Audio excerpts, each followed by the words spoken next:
Welcome to Impact Masters Podcast in collaboration with Africa's Talking Retold Podcast, where every conversation sparks new insights. Join us as we delve into the stories of extraordinary individuals who are shaping our world. Movers and shakers in tech, policymakers, entrepreneurs, entertainers, and all those whose stories are worth telling. Get ready to be inspired, challenged, and transformed. Welcome, and let's embark on this journey of discovery together. Impact Masters Podcast. You can check us out on all social media platforms. You can also find us across all podcast channels. Simply search for Impact Masters, then subscribe, follow, and share. www.impactmasters.io. Here's your host, Michael Kamathi. All right. Once again, welcome to Impact Masters podcasts in collaboration with AT Retold Podcasts, where we delve into Impact Masters across Africa.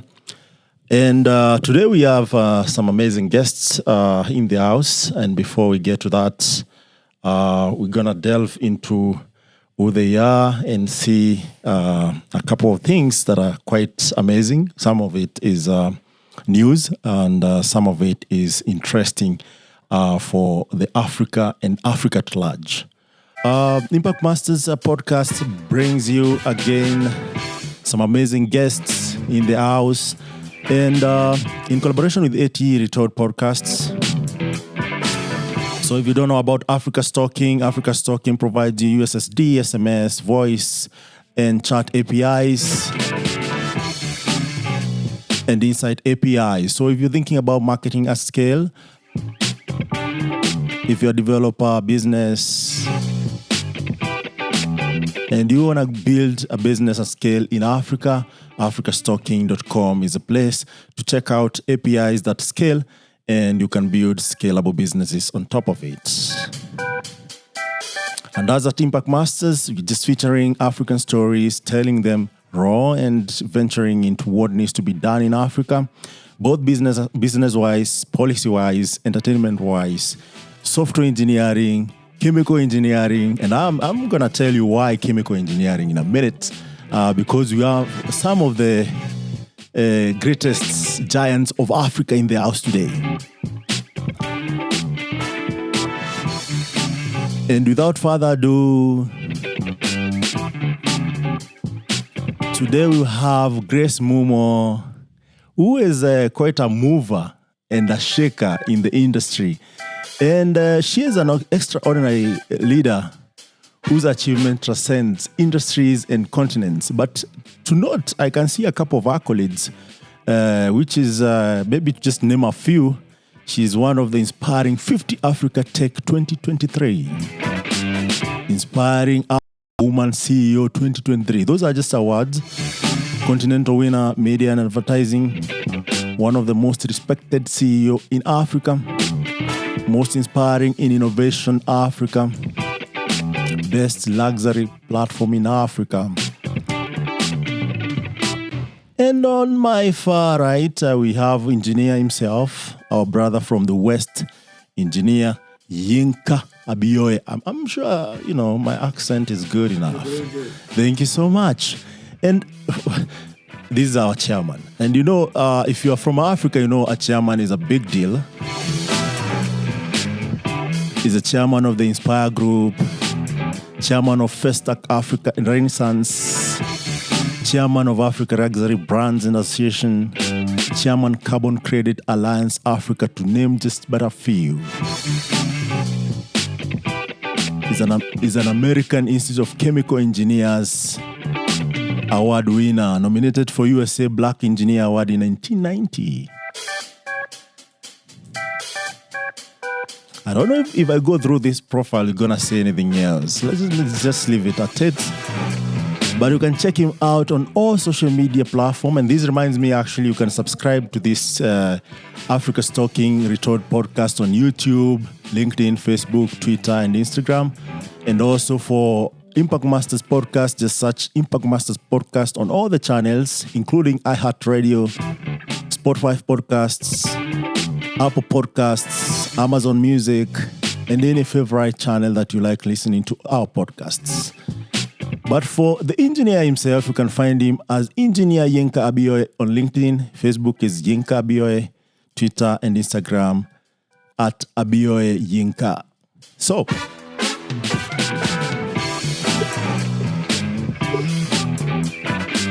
beautiful day, day of the Lord. Without further ado, how are you, Rose? Sorry, Grace. Oh, my bad. Oh, too bad. Anyway, how are you, Grace Mumo? Thank you very much, MK. Yes. My name is Grace Mumo. Grace Mumo. I am doing very well. Yes. This day of the Lord. Day of the Lord. Yes. And excited certainly to be here today. Karibu sana. Asante. Actually, we are at Lavington 23 Upper Cross Africa's Talking headquarters in Nairobi, just for the sake of those who will be viewing this later on. And for those who are listening to us on Twitter, that's where we are. And please feel free to share any question you have. I know right now in Kenya a lot is going on, but this podcast, as you can see, it's supported by Gen Zs, and we stand with the Gen Zs to change this Africa. So, Viva, everything that is going on is very, very important, and we cannot ignore the cry of the oppressed, if I'm allowed to say that. So maybe I would beseech the older generation and the Gen Zs to listen to each other with the intention of addressing the issues at hand. Because these are our future generation, and we need them as they need us. So, Engineer Yinka, if you prefer that, welcome to this podcast. Thank you. And the day of the Lord is here. The day of the Lord is here. Yes. Feel at home. So, I could read your profile, and it's quite extensive, if I may say. And your experience, crosses borders. And that will not be very fair to you on this podcast. What would be fair is, I would love to know where it all started. And we can start with Mumo. Once again, thank you very much. And to our viewers and listeners out there, I say this is indeed a beautiful day to our Gen Zs that are fighting for a good cause for the continent, for Kenya, for Africa at large. We ask you and we continue to support you, but we ask you to do it responsibly. We also ask you to know that you are the future leaders. You are the youth of tomorrow.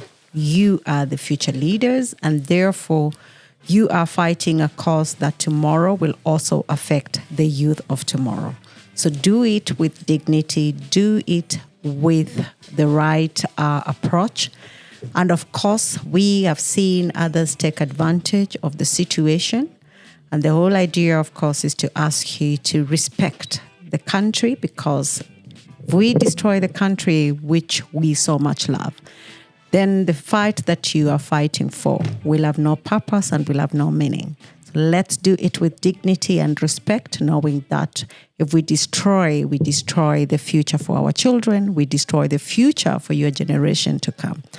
So my advice is to let us all be in it for a good cause and to win the cause. Thank you. Where did it all start? Mm-hmm. Well, I was once upon a time a youth, just like you are. And as you realize, and as we've been told, you will not be youth forever. So the youth for me, I have gone through transitions, of course, of climbing the corporate ladder. Yep. I was born and raised in Kenya, in Nairobi. I grew up.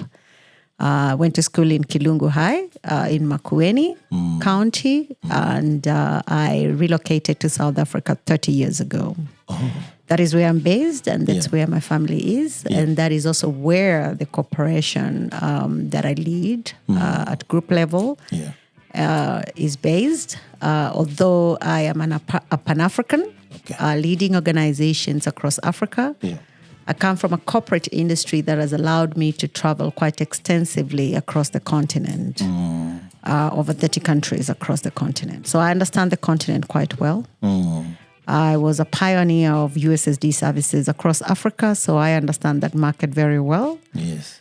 And also pioneered financial services and financial inclusion across Africa, more so West Africa. So the corporate segment for me is one I'm very passionate because it groomed me for the person I am. Yeah. It gave me the opportunities to understand Africa. It also gave me the opportunity to understand the needs of our continent, both from a financial aspect and also from an individual aspect. I'm very passionate about the continent, without a doubt of that. Yes. I've done quite a number of things. I love to bring people together, to network, to connect.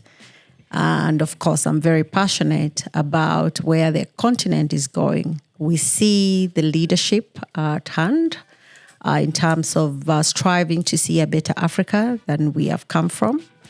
And what we see from the youth is impactful, it's exciting, and we want to encourage as many youth to do it and to come out in numbers to fight for what they believe is the right for accountability and, of course, for the Africa we all want and strive to have. Thank you. Awesome. And that tells me there are a couple of things that we'll talk about here in detail because you are an award winner. You have built different innovations. You still continue to build. You are pioneer of some of the innovation that we still use today. Given Africa is largely 2G still, especially if you go out of the city. So there's a huge conversation there. And also, given that you are visionary, there are a couple of things later on I'll still want to know.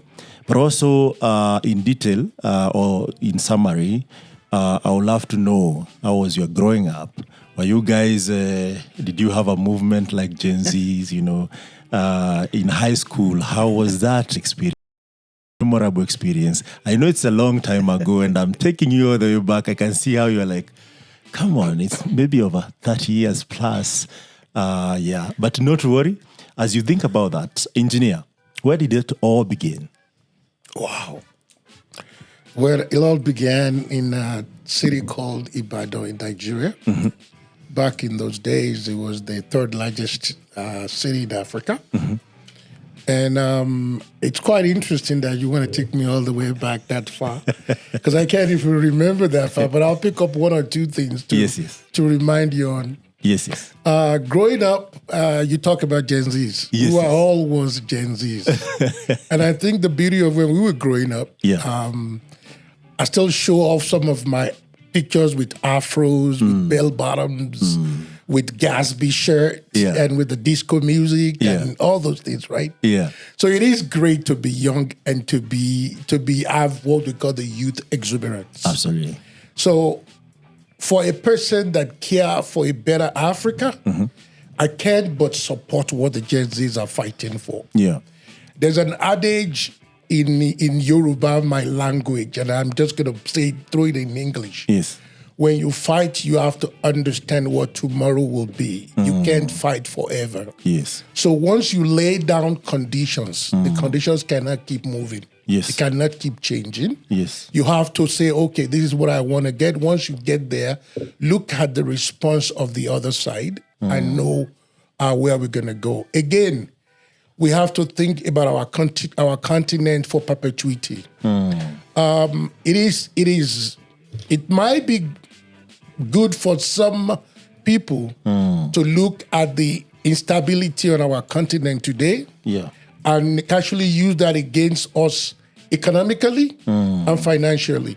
So when all these things happen, our borrowing rate goes up. Yeah.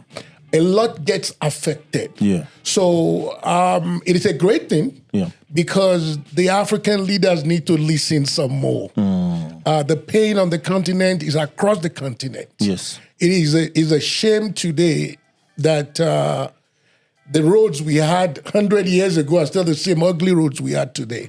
So that means something is not moving forward. Absolutely. And our leaders travel around the world. Some of them have homes in some of these countries. So they know what beauty is. Yeah. So why can't we do that? So, I mean, if you want something better, you have to ask for accountability, which is understood. Yes. But it has to be done right. Yes. Because as people, we have to continue to live. Yes. And I like what the CEO said. Yes. The youth of the day is the leader of tomorrow. Yes. We were talking on the way here in the taxi. Yes. And talking to the driver who was a millennial. And the question to the driver was, how would you act if you are the next MP in your area? The guy was from Meru, I remember. Yes. And the guy says, well, if I don't steal, the other guys around me will steal, so I might as well steal myself. So you have to now wonder, so even as we get the new Africa that we want, Yes. do we have the right people leading the organization? Are other people coming in and using all this chaos to build what we don't want? Yes. So we want a new Africa. We're asking for the new Africa. And it's a good time maybe to push the reset button on the continent and make it better for all of us. Yes. So when I was younger, we had our own movement back then. Which one was that? Oh man, we had the fro. I mean, the big thing was the fro. Don't forget back then, right? It was the soul, it was the disco time. It was but the big part of our time was the whole emancipation or coming back of what a black person is. Yes. I'm going to take you back maybe a few years before you were born. Okay. I'll go down to the early 60s. Okay. Early 60s, late 60s, just after 1958 when they were trying to decolonize the continent. The dream was to decolonize the continent, but I don't think we had a lot of prepared leaders. Okay. Back then to say we just want to decolonize. Yeah. Do we really know where we're going to go after decolonization? And after decolonization, our leaders were also being manipulated. So if you remember in history, late 60s, early 70s, there were a lot of coup d'etat and government change from one end to the other because we were still trying to find ourselves. But what was important is that the struggle in the US and the other Western countries, especially the US, started back at that time heavily. That's why if you remember the song I'm Black and Proud, that was around 67, 68 by James Brown. Yes. Right? So, awareness. It was a lot of awareness back then. Then a lot of these things moved into Africa in the early 70s. Yes. Especially when we had the Soweto uprising in 75. Yeah. So, funny enough about being Gen Z, I remember in 1975, you had to have, again, the afro. So don't forget the afro every time you look at the profile. Yes. You have to have the fro. Yes. After the fro, your shirt has to say Soweto. Okay. So when they ask you, as a black young man, where are you from? Because it was more of the African emancipation. Yes. So where are you from? We are all from Soweto. Yes. I don't even know you all know where Soweto was on the map. But we're all Sowetoans. Yeah. Right? We didn't know South Africa. We just know Soweto. Yes. And that's the consciousness back then, which we all pulled through. But I'll take that into some of what made some of us back then. After that, coming together on self-assurance or self-awareness, you started dreaming of what do I want to do when I grow up. Yes. I remember when I was a kid, they said, well, what do you want to do when you want to grow up? All I wanted to do was just sit down somewhere and design a car that when I'm going around and I get into a traffic and I'm tired of staying in the traffic, I can just turn some button and the car will go up straight. And I can go home before everybody, right? Yeah. Funny enough, the car is here now. Yes, right? They are flying cars now. But that was the dream back then. So, and it was also cool. Yeah. Looking at our big brothers and big sisters back then, they say, what do you do? I'm a doctor. Okay. Don't know what it was, but it sounded cool. Big thing. Yeah, it was sounded cool. Yeah. What do you want to do? I'm an engineer. So one day I'm like sitting there and going, I want to be an engineer. Yeah. Right? Because it sounds good. Yeah. Well, I mean, you got to get good grades and all the other stuff, right? Yeah. At what age was this? These things comes early. Yeah. And I will say this because because of the oil in Nigeria in the 60s, early 60s, it allowed a lot of us to dream big because there was money on the street back then in the country. You don't even know what it just sounded good. I just knew I wanted to be an engineer, whatever that is. Yeah. I just also knew I wanted a car that can get up and fly. Yes. So when you get to school now, they have to tailor you to what that means. Yes. So they would say, if you want to be a mechanical engineer, what is that? Okay, the guy that does mechanic or does pipes, right? You have to have a physics, math, and some other subject, right? Yes. You know how those things. Yeah, the sciences. Those the direction back then. Yes. So I remember they said, well, I have to have physics. I think the other one was chemistry and mathematics.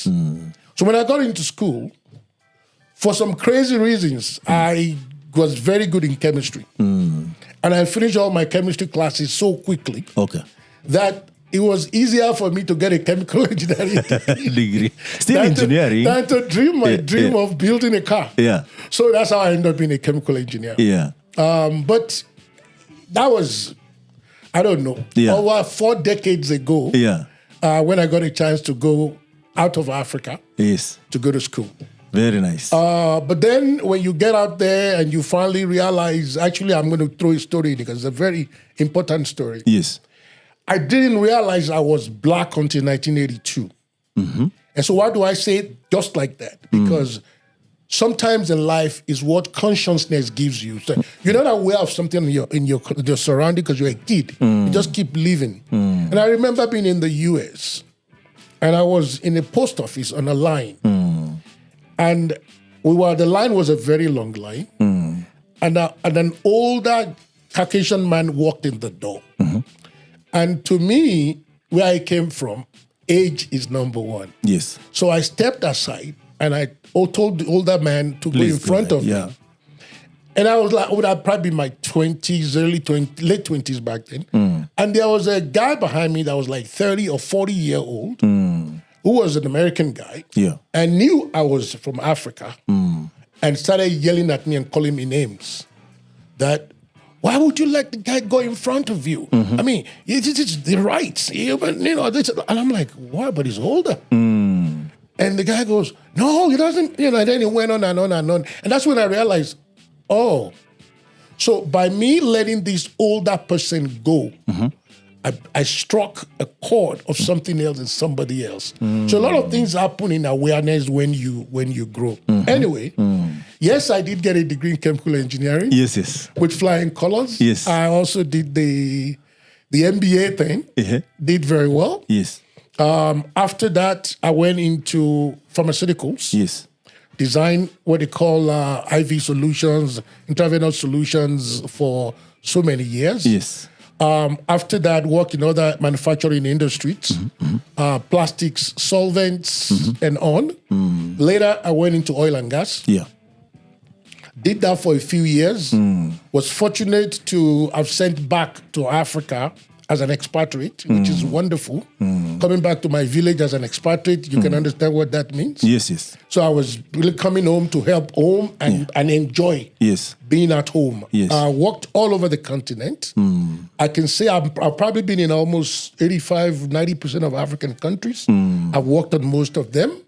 I was managing director in a couple of the countries, Senegal and one other country back in the days. I speak some bad French. I can survive in French. And so I've done a lot on the continent. Yeah. So after retirement, let me also step back. So some of these things are where you go in life is the learnings and things you see on the way. While for 10 years, I worked for an oil and gas company, running different types of businesses in Africa. And I saw a lot of pain in my people.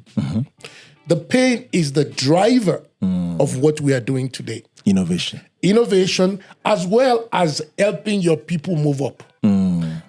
So after traveling the continent and doing a lot of things, retirement, I said, you know what? I need to help put programs in Africa to emancipate our people and get a move forward. And that's why we looked and sat back and said, you know, with a lot of stories in between that I'm trying to, in interest of time, we started programs where we said what I saw by traveling the continent is that Africans don't talk to one another enough. The world has told you Ghana is not safe, Senegal is not safe, so don't go there. So they told them on the other side also, Kenya is not safe, and it's not good. They don't come. Yes. So you will get on an aircraft sitting next to a Ghanaian, but you don't talk. Yeah. Right? You have to be cool, so you don't have to talk, right? Because it's cool not to talk. Yeah. But what you're doing is you're losing the opportunity to come together and grow the continent. Yes. So when I finished my corporate, I call it corporate rat race. Yeah. We got into doing bilateral programs to bring countries together.